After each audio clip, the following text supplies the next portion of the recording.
पीना कहाँ मजा रे, जिंदगी ने दी बड़ी सजा रे। दारू पीना कहाँ मजा रे, जिंदगी ने दी बड़ी सजा रे। इस गाने की धुन पर झूमता हुआ जना अपनी साइकिल पर आधी रात को काम से लौट रहा था।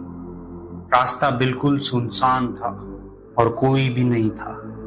कुछ ही पल में जना के पास एक कॉल आया। उसने साइकिल को सड़क के किनारे रोक दिया और फोन उठाया।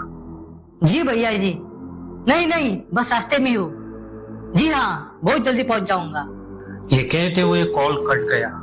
जना ने फिर से अपनी साइकिल उठाई और चलाने लगा।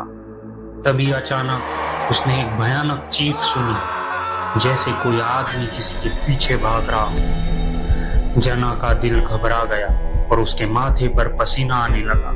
उसने सोचा कि वह उस दिशा में जाकर देखे जहां से आवाज आ रही थी। वह सड़क के किनारे से होते हुए एक घने जंगल में घुस गया, जहां दिन में भी सूरज की किरणें नहीं पहुंच पाती थी। थोड़ी दूर चलने के बाद उसे एक आदमी अपनी साइकिल के पास बेहोश पड़ा हुआ दिखा। जना करीब गया और देखा कि वह कोई और नहीं बल्कि उसके गांव का ही महेश बाबू था। जना घबराते हुए बोला, अरे महेश बाबू, आप होश में आइए। महेश बाबू उठिए, आप यहाँ कैसे आए?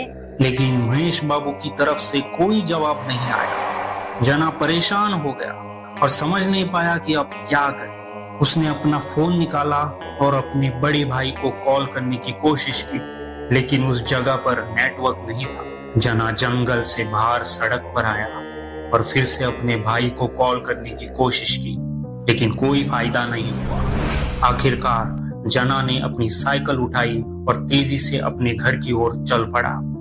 कुछ देर बाद जना अपने गांव पहुंच गया। उसने अपने भाई को जाकर महेश बाबू की हालत के बारे में सब कुछ बता दिया। उसका भाई बोला, क्या ये क्या कह रहे हो जना?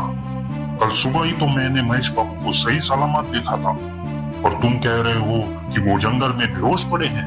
हाँ भैया जी, मैं सच कह रहा हूँ। अभी अभी अपनी आंखों से देखा मैंने। वहाँ उस भयानक रास्ते से थोड़ी दूर पर महेश बाबू अपनी साइकिल के साथ बेहोश पड़े थे। मुझे उनके गिरने की आवाज भी सुनाई थी।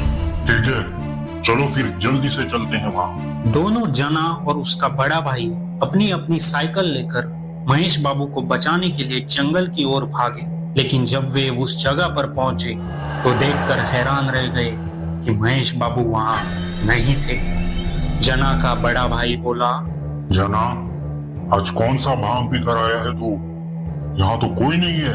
भैया जी, मैं सच बोल रहा हूँ। महेश बाबू यही इस जगह पर बेहोश पड़े थे अपनी साइकिल के साथ। अरे देखो, वहाँ थोड़ी दूर उनकी साइकिल भी पड़ी है, देखो जरा। दोनों ने दूर देखा तो महेश बाबू की साइकिल वहाँ पड़ी थी। अगर उनकी साइकिल वहाँ थी तो महेश बाबू कहाँ गायब हो गए? आखिर इसके पीछे क्या राज था?